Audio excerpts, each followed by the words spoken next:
Hi friends, എൻ്റെ YouTube ചാനലിലേക്ക് എല്ലാവർക്കും സ്വാഗതം. അപ്പം നമ്മളിന്ന് പറയുന്നത് ഒരു നറൂട്ടോ കാർഡ് അൺബോക്സിംഗ് ആണ്. അപ്പോൾ ഇതാണ് നമ്മൾ നറൂട്ടോ കാർഡ്. ഇത് നമുക്ക് അൺബോക്സ് ചെയ്യാം.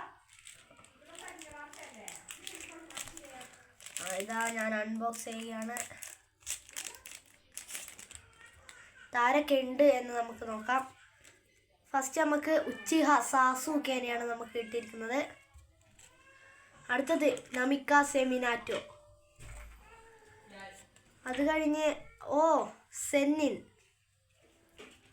അത് കഴിഞ്ഞിട്ട് നമുക്ക് നറൂട്ടോയുടെ മകനായ കബൂട്ടോയെയാണ് നമുക്ക് കിട്ടിയിരിക്കുന്നത്. അടുത്തത് കോനാൻ. അടുത്തത് ഉച്ചിഹ ഷിഷുയി. ഉസുമാക്കി നറൂട്ടോ. അടുത്തത് ഹ്യൂഹ ഹിനാറ്റ. അപ്പോൾ ഈ നറൂട്ടോ കാർഡ് അൺബോക്സിങ് വീഡിയോ നിങ്ങൾക്ക് ഇഷ്ടമായെങ്കിൽ നിങ്ങൾ ലൈക്ക് ചെയ്യുക, ഷെയർ ചെയ്യുക, സബ്സ്ക്രൈബ് ചെയ്യുക. നിങ്ങളുടെ അഭിപ്രായങ്ങളൊക്കെ കമൻറ്റ് ബോക്സിൽ കമൻറ്റ് ചെയ്യുക. അപ്പോൾ അടുത്ത വീഡിയോ ആയിട്ട് വരാം. എല്ലാവർക്കും ബൈ ബൈ. ഇതും ഉണ്ട്.